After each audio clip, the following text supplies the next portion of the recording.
right, guys, it's your girl Tiffany. I'm back on the winner's circle. Remember to like, subscribe, comment below, and share. Share with your friends. Sharing is caring. All right.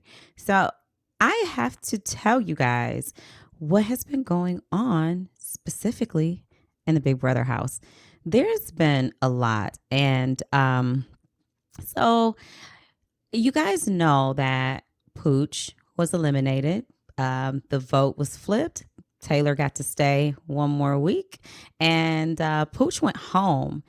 So, what that did is it caused some confusion with Turner and Joseph about what happened or what is happening in the house and what happened to their friend.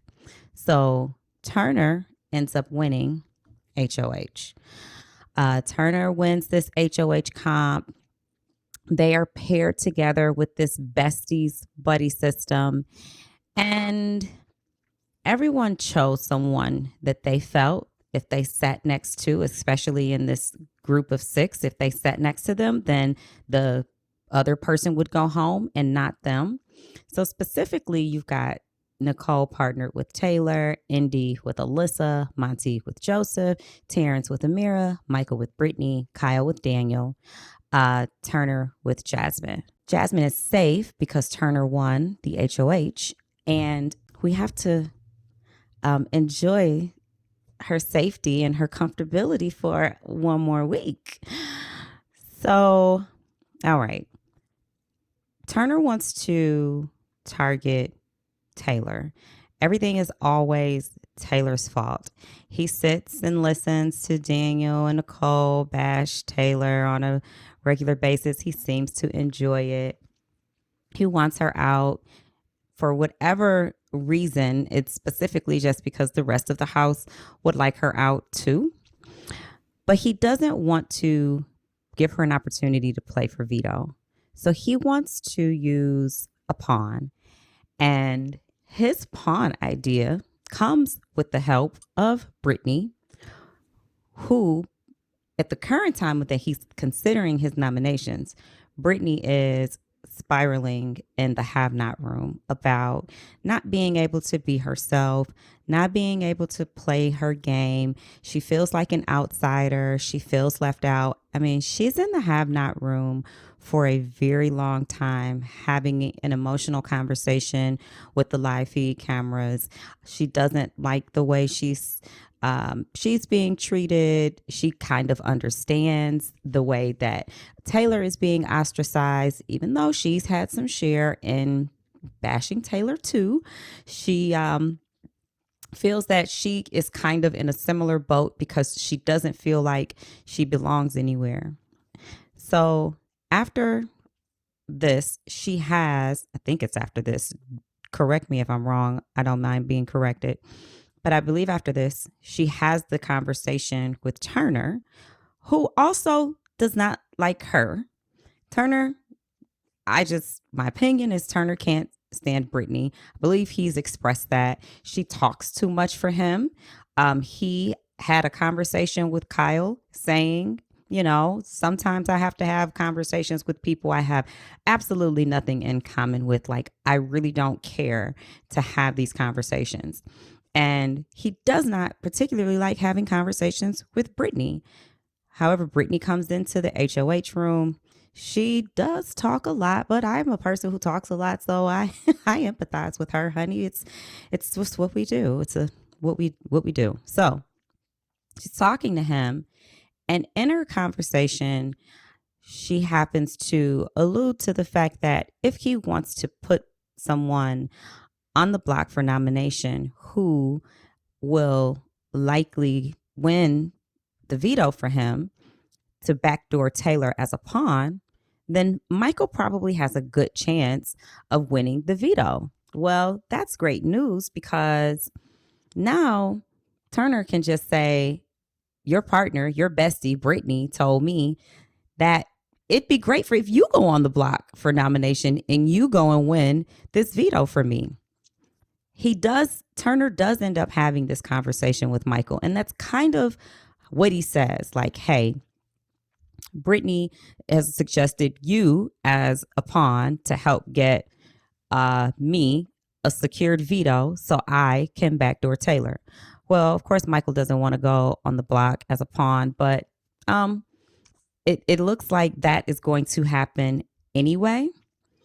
Um, Now, Turner does end up putting Brittany and Michael on the block. Taylor and Nicole, because they're a pair, they would go on the block together.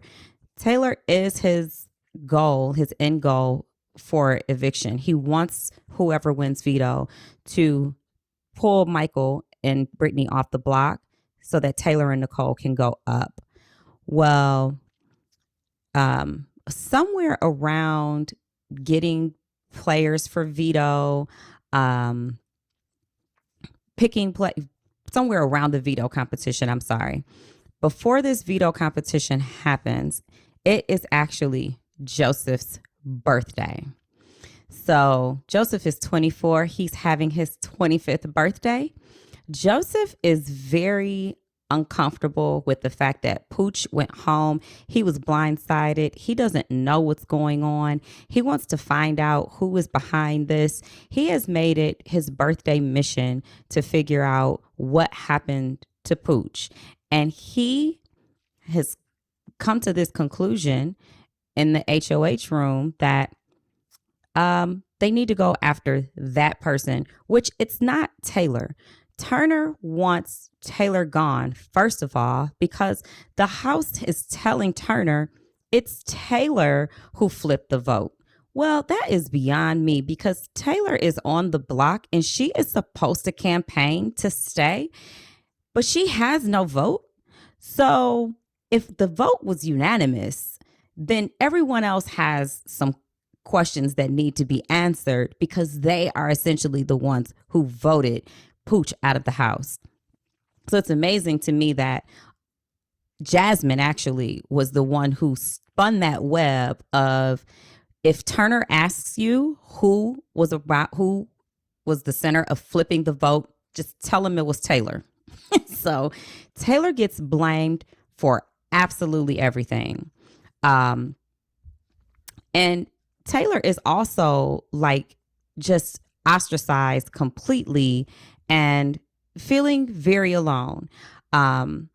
She ends up having this conversation with Michael, and she also kind of has this same conversation later on with Monty. She ends up telling Michael, like, hey, I want to be open to you and tell you, like, before I came into this house, I won Miss Congeniality in the Miss USA pageant. I am always a kind and loving person, and that's how I am perceived in my real life, in my professional life, because that's how I am, and I brought that into this house, and I am actually getting punished for that. There was a situation where Indy pulled Taylor to the side. And I think it happened right before this conversation with Michael and Taylor, where Indy is super pissed that Taylor was talking about how good some soup was. And I don't remember who made the soup. I'm not specific on the details about the soup, but I did see Indy pull her to the side and say, the feeds clud a little bit right before they got into right during the beginning of the conversation, but Indy is pissed that Taylor was talking about this soup and she's on slop, and she thought it was very disrespectful. Now, people do get emotional when they're have-not. It really does mess with your psyche. You're taking cold showers, you're sleeping uncomfortably, you're not eating. So you are a little cranky, you are a little irritated, but it just seems like everyone is so ready to jump on this Taylor train. And she's not really giving people much pushback when they accuse her of things, or when, they are telling her what they don't like about what she's doing or how she's rubbing people. So now it seems that people are comfortable approaching her and saying, I don't like what you did. That bothered me. When I really don't think that Taylor was intentionally trying to disrespect Indy when she was discussing the soup. It's very petty. It's very childish. Don't think it had it warranted that type of emotion. But Indy was upset about it. They hugged it out. They moved on, but not before she went around to people saying how disrespected she felt about Taylor discussing the soup. Joseph, in his desire to figure out what happened to Pooch, it's his birthday. He is like talking to the guys. He's realizing he has a conversation with Michael, and he says, I think Taylor is being ostracized. She has become a punching bag for this house. And he's like, there's an agenda that none of us, meaning like the guys, are a part of. And so Michael was like, with Taylor, I think it's a game of telephone. Michael and Joseph, I think they both realize the treatment that Taylor is receiving. They have every single person in this house has been a part of bashing her behind her back and never standing up or saying anything to defend her to anyone else. So Joseph and Michael seem to want to say, I recognize that this isn't right. And so they're having this conversation, but nobody wants to defend her, because if it gets out, then it's like, oh, you're defending Taylor. So in Joseph's quest and his observation too about Taylor, they are in the HOH room after his birthday. And the guys are actually having, they're like having a session. I forget what you call those sessions where you're like trying to help out your friend. It's a specific name, but I'm forgetting it. It's evading me. But anyway, they're having this session with Kyle because Kyle is so emotional and lost and confused and bamboozled about how to handle his non-showmance. He is not trying to have this showmance with Alyssa mess up his game. And I don't even know that he wants this showmance with Alyssa. And Monty has his own, he goes to Monty first, and how he figures that Monty's going to help him with his girl problems, I don't know. I find it interesting too that Monty has some that Alyssa has probably had some specific type of relationships in the past that it's so anyway, Monty is trying to say that Alyssa's had some relationships in the past that caused her to behave this way. And he's really summed her in her past relationships up. I did not like that at all. You don't know anything about this young lady. You should shut up. What about your relationships? Anyway, the guys are trying to help Kyle get into how to handle Alyssa. And, as they are finishing up this conversation, it is so late. Everybody stayed up waiting for Joseph's birthday. It's so late. They're just about to dismiss this meeting. But Joseph is really adamant on why they are treating Taylor this way and how Amira has been acting. And he brings up how smart Amira is. Like wondering what she does for a living. He talks about how her mom is a very big super fan of Big Brother, how she claims she's only seen one season.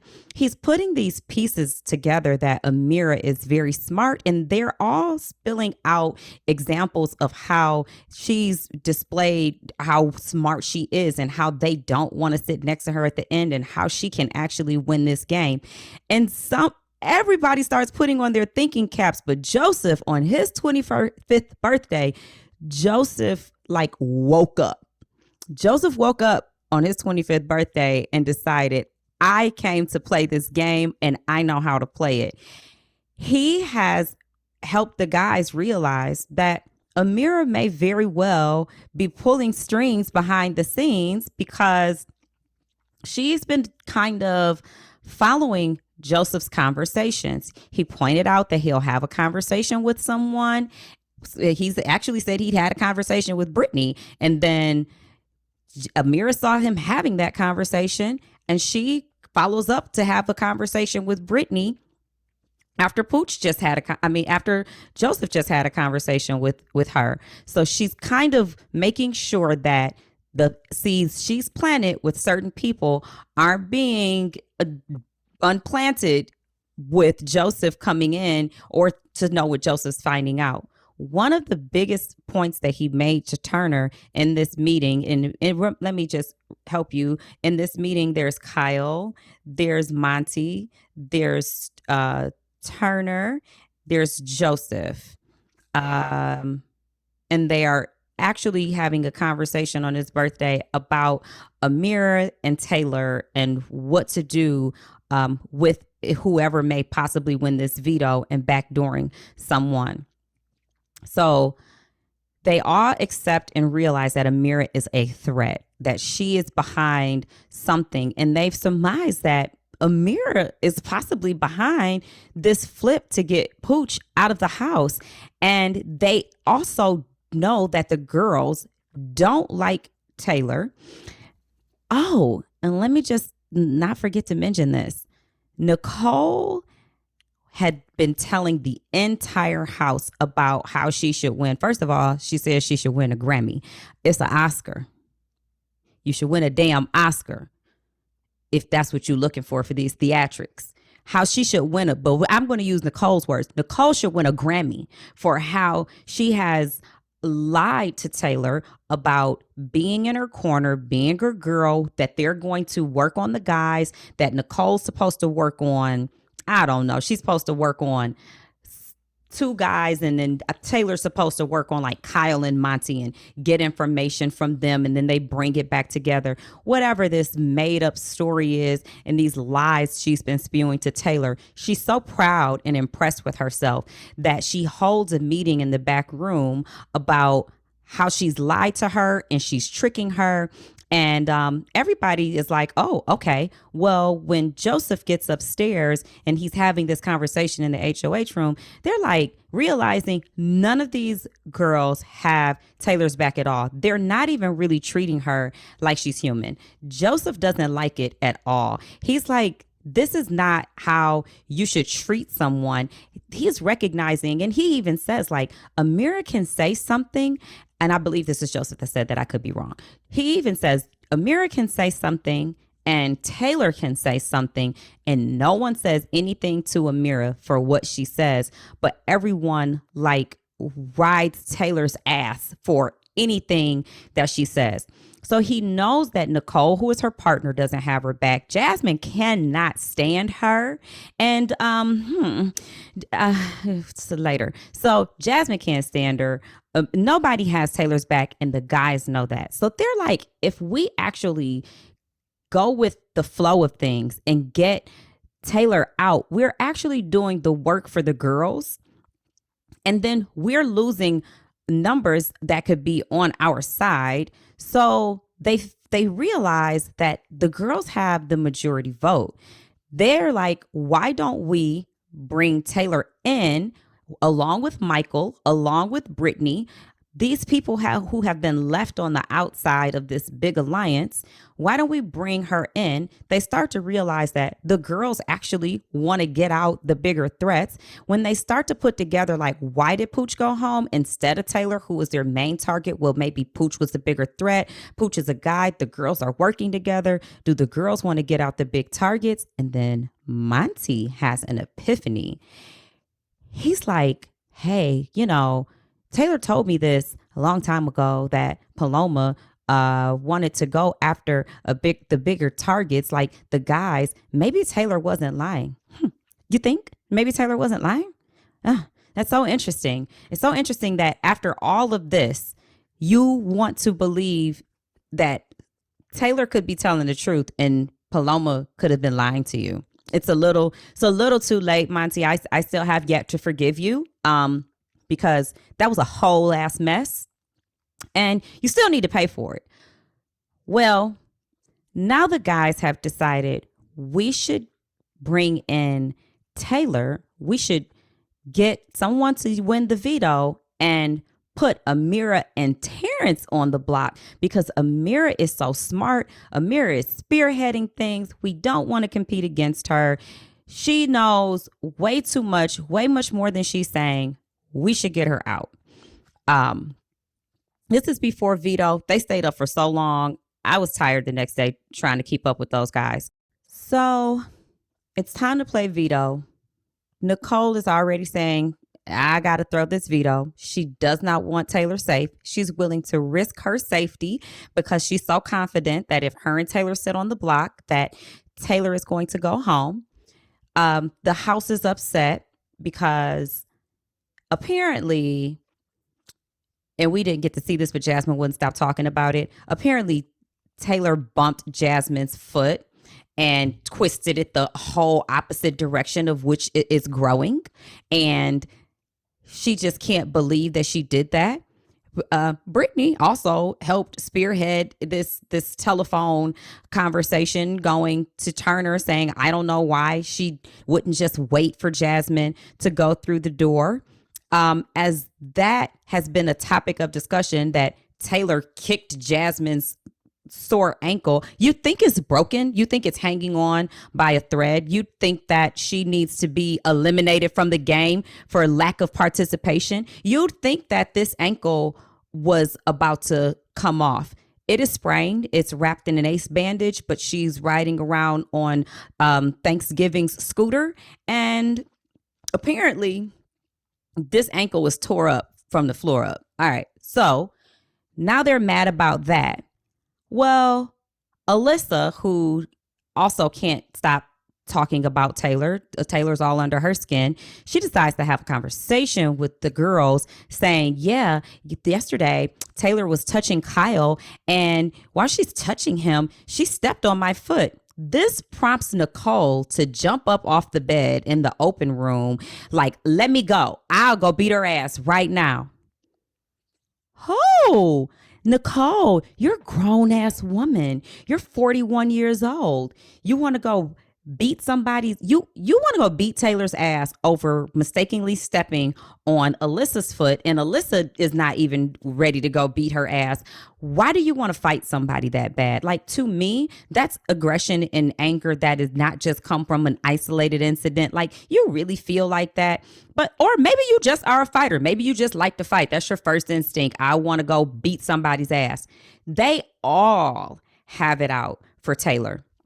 So Taylor is just like by herself. She's totally isolated. So Vito is played, feeds are cut, of course. When they come back, we know Michael has won Vito 3 times in the row. This is a Vito king. You just really have to give credit where credit is due. And Michael, as I watch him, he plays a very plays a very low-key game, and I like it. He gets a lot by giving a little. He sits and he listens, and some people are like, yeah, but he isn't gaming. He's not playing. He is. He's getting information without giving information. And that is a skill. And I commend that. He just has to show up, and he just sits back and listens. And I'm watching his eyes the whole time. That man's brain is rolling. Anyway, he's won Vito. And then you hear that there's this conversation about right before Vito about Nicole blowing up or having a conversation or going off on Taylor. And then Daniel says something to Taylor. Well, apparently Nicole got called into the DR, and she's in the DR. She comes out of the DR. She goes into the room. She's crying. No one knows what's wrong with her. She's crying. She's telling Daniel, like, I just feel like I'm a terrible person.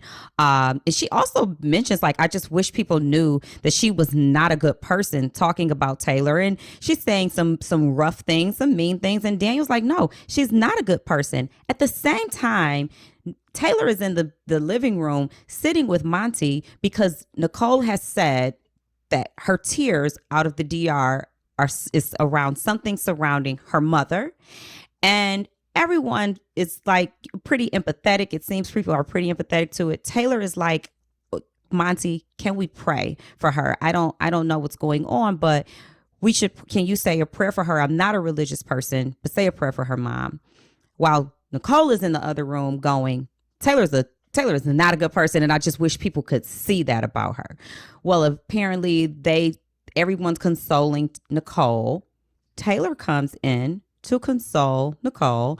And Taylor, from the conversation she's having with people, because we didn't see this on the feeds, Taylor's saying she went to Nicole to say, hey, I hope that everything is okay with you. I hope everything's okay with your mom. But if you need to take a break from this game for yourself, that will be totally understood. That was apparently the biggest insult to Nicole. How could Taylor even say if she wants to quit, then she should go home? This game isn't worth it. I'm not a quitter. I didn't come here to quit. This is Nicole. Nicole is mad as hell. She is going off in her head because, of course, Taylor can't say nothing right. She can't do nothing right. She can't compliment. She can't confide. She can't show compassion. She can't wish you well. She can't encourage you. She can't smile. She can't joke. She can't laugh. She can't sleep. She can't come and keep company. She can't talk games. She can't do shit without this house feeling like she is ready to burn it down. So Nicole is pissed. And then on top of that, Daniel turns around and tells Taylor, you're the reason Paloma had a mental breakdown. Well, I be damned. Of course, Taylor is like, what in the end? What is going on?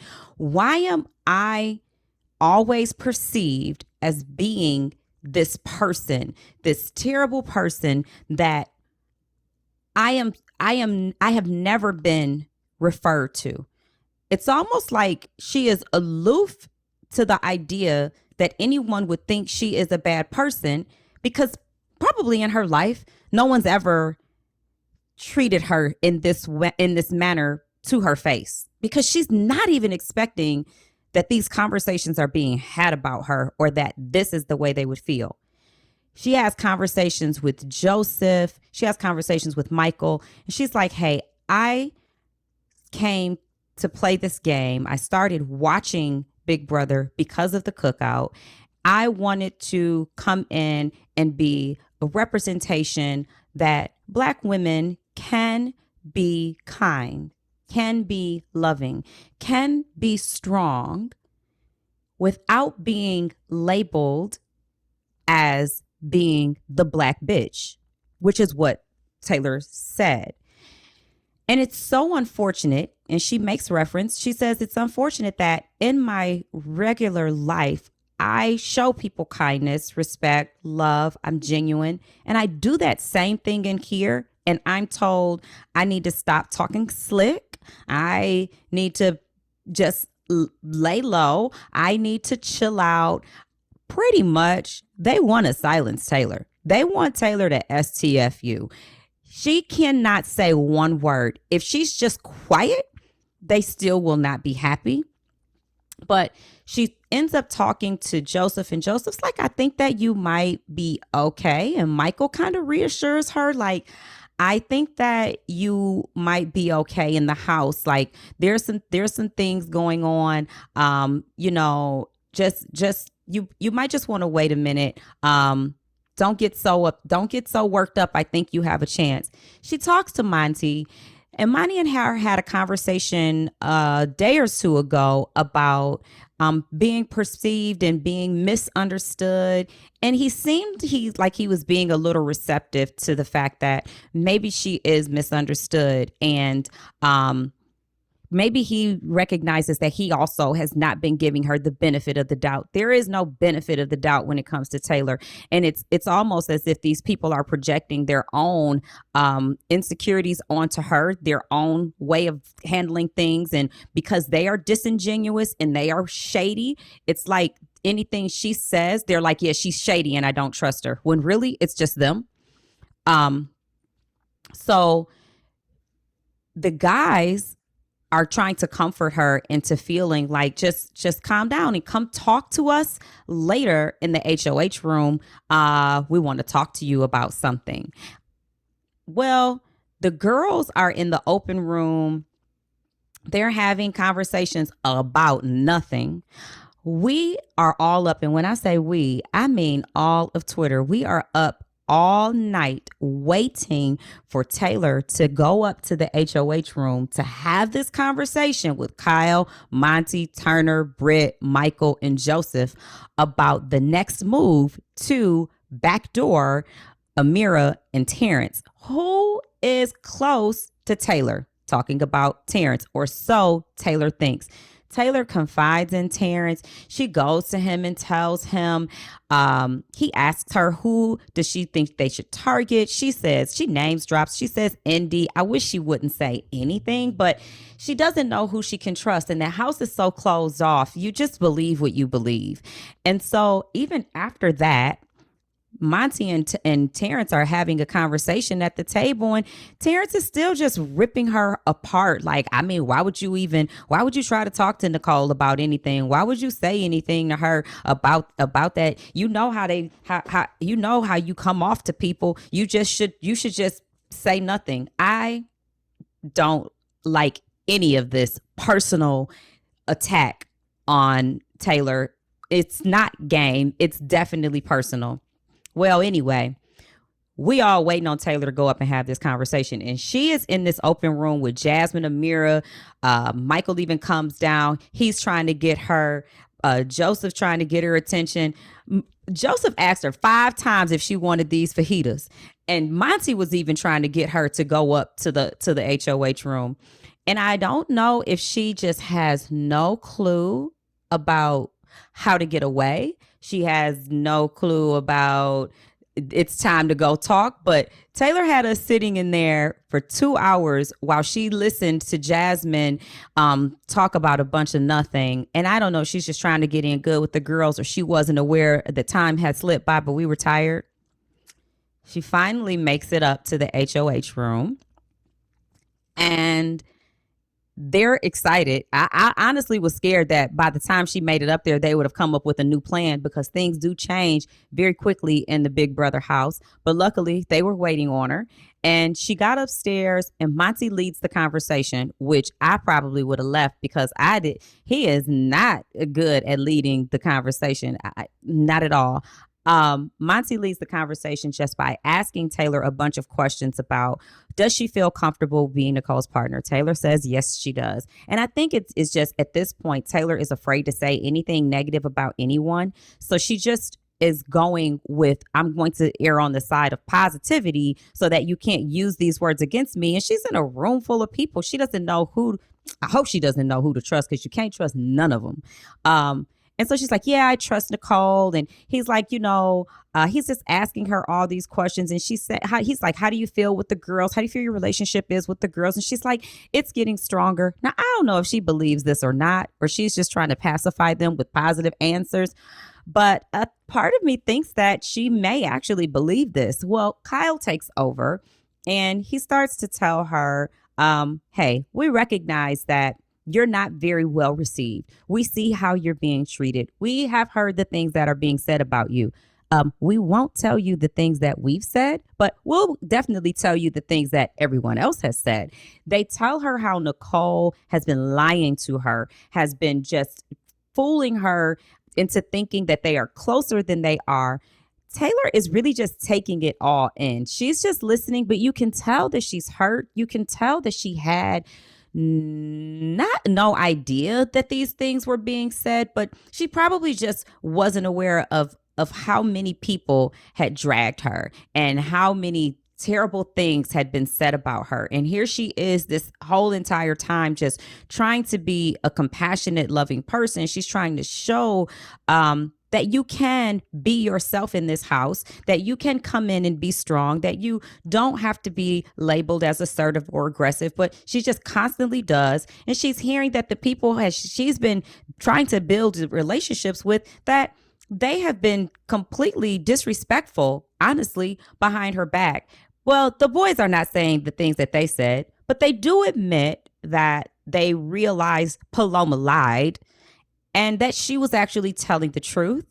That's got to be a hard pill to swallow, because she actually never had the opportunity to fight for the fact that she was telling the truth, because no one ever asked her. They just talked about it behind her back, that they didn't believe that they couldn't believe that she would lie to Monty. Monty made the biggest deal of it. Then he tried to his revisionist theory to go back and say, well, I just couldn't believe that Paloma went in on a spiral and spread what I told her to the whole house. I thought that was just going to be between us. Monty, you helped too.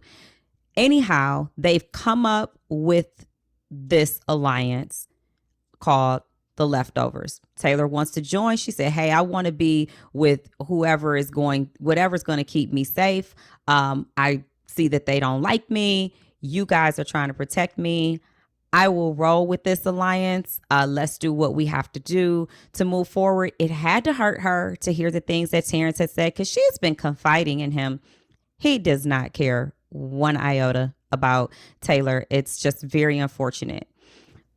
That pretty much brings us to where we are with what's going on in the house is that Taylor has aligned with the leftovers. The girls are going to freak out when hopefully this veto is used and Terrence and Amira are put on the block. Amira probably will go home. I don't know. This has been the most unexpected season of Big Brother for me. I never know what to expect. They have unexpected winners for HOH. They got all these unexpected changes, but we will see if Amira ends up on the block. And I do want to say Amira is she is playing the game, but she looks like she might have got caught. But Joseph got his thinking cap on. Joseph turned 25 and said, I am a man now, baby. He is thinking, and he is really like the head of this. And I don't know how much they can trust Turner because Turner just happened to be in it because he is the HOH. But we shall see. All right, guys. Now that you're all caught up on the BB Live feeds, let me catch you up on the challenge. All right. So last week's episode of the challenge, you saw me go home.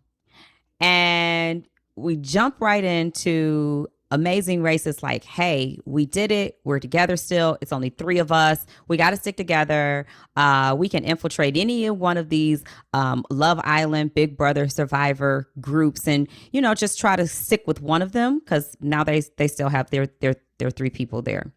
There's a daily challenge. Everybody has a new partner. A couple of the pairs that stand out. You've got James and Tasha, you've got Dom and Cachet, you've got Kai and Angela, you've got Ben and Kira. Kai and Angela is almost like Kai's perfect pair. Angela is very strong athletically. She's smart. She's well liked. She's very chill, unproblematic, and she's a great competitor. So for Kyland, this is like his perfect pairing. Dom is partnered with Cachet, and he does not seem too happy about it. She's got a whole love situation that she's dealing with, and he is just there to play the game. Dom comes from Survivor. He does not care anything about the fluff on the side. He just came for the win. You got James and Tasha. James just came out of an elimination. He's probably got some fire up underneath him. Tasha's been laying low up until this point. They've got to work together. And then you've got Ben and Kira, who are a strong pair. Ben is Survivor. Kira's Love Island. Him and her seem to work very well together. She's keeping up at his pace.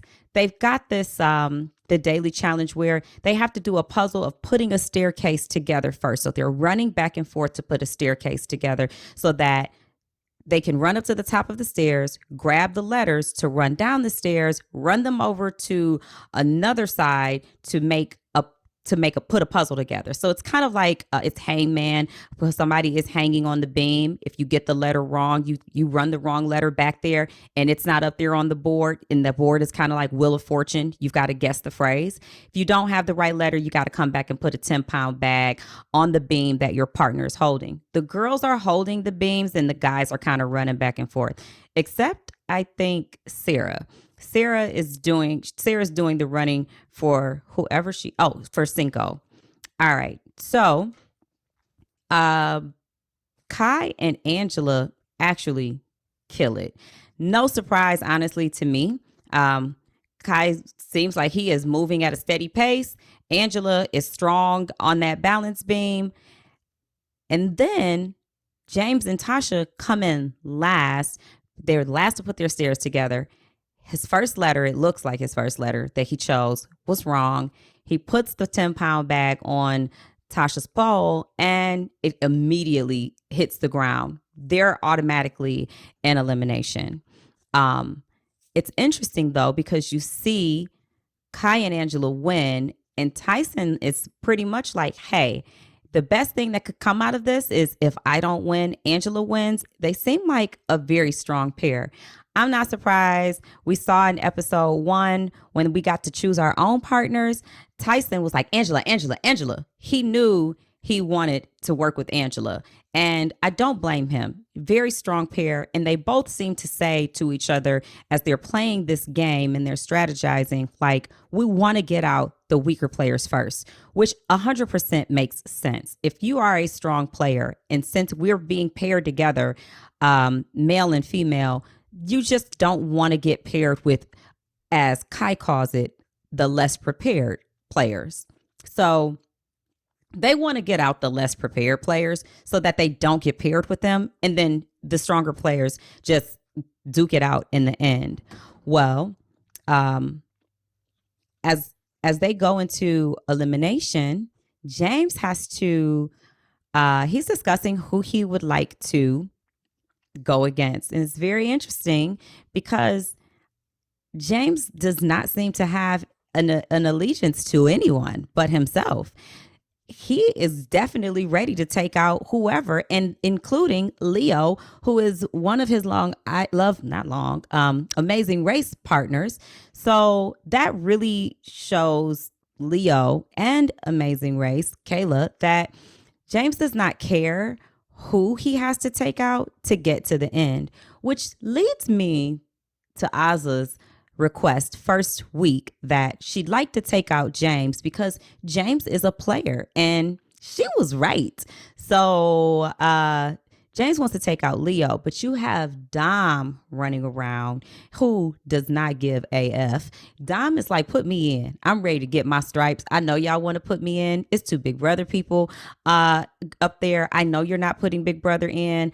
I know that I'm partnered with a weaker player. So I'm sorry. I know I'm partnered with a less prepared player. So I'm probably going in because I am a survivor player. So put me in.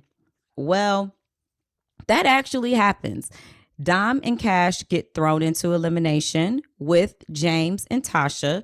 The goal here is one person has to be in this tub of water covering a hole because there's a drain where the water drains out. If the water gets to a certain line, then you're eliminated. But the person outside of the tub has to actually stack like these 16, I think it is 16 oh my God, they have to stack these. They're not rocks, but for lack of better words, they have to stack these rocks up to the top. They're not rocks. I just cannot think of what the hell they're called. Well, Tasha and James is doing an amazing job of keeping his water plugged up so that he's not losing any water. Tasha's struggling a little bit with stacking these boulders up.